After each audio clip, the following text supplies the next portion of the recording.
কংগ্ৰেছৰ বিধায়কে ক'ব পৰা হ'ল যে ইমানটা সিটত আমি মুছলমান মানুহ জিকিম।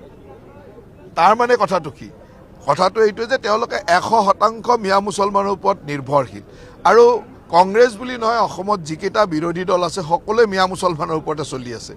সি কংগ্ৰেছেই হওক, সি জাতীয় পৰিষদেই হওক, ৰাইজৰ দলে হওক, AUDF হওক, আৰু সকলো এটাই, কোনো বেলেগ নহয়, গোটেইকেইটাই এটাই দল, মাত্ৰ তাক মানে লেভেলটো বেলেগ বেলেগ লগাই ৰাখিছে, কিন্তু গোটেইকেইটা একেটাই দল।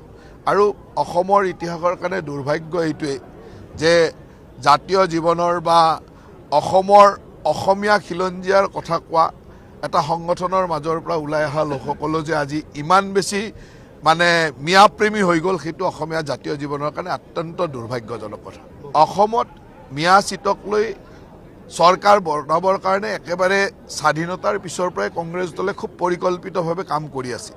কিন্তু তেওঁলোকৰ দুৰ্ভাগ্য এইটোৱে যে অসমত মাননীয় মুখ্যমন্ত্ৰী হিমন্ত বিশ্ব শৰ্মাৰ দৰে এখন শক্তিশালী নেতা আহিলে, তাৰ লগে লগে ভাৰতবৰ্ষত প্ৰধানমন্ত্ৰী নৰেন্দ্ৰ মোদী ডাঙৰীয়া বা অমিত শ্বাহ ডাঙৰীয়াৰ আশীৰ্বাদত ডিলিমিটেশ্যনকে আদি কৰি অসমৰ খিলঞ্জীয়া মানুহৰ অস্তিত্ব ৰক্ষাৰ কাৰণে যিবিলাক কাম হ'ল, তেওঁলোকৰ এই সপোনবিলাক চুৰমাৰ হৈ গ'ল।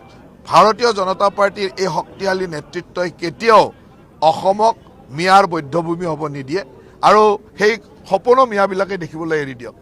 ইয়াত সনাতনী সংস্কৃতিৰ জয়ধ্বজা উৰিব।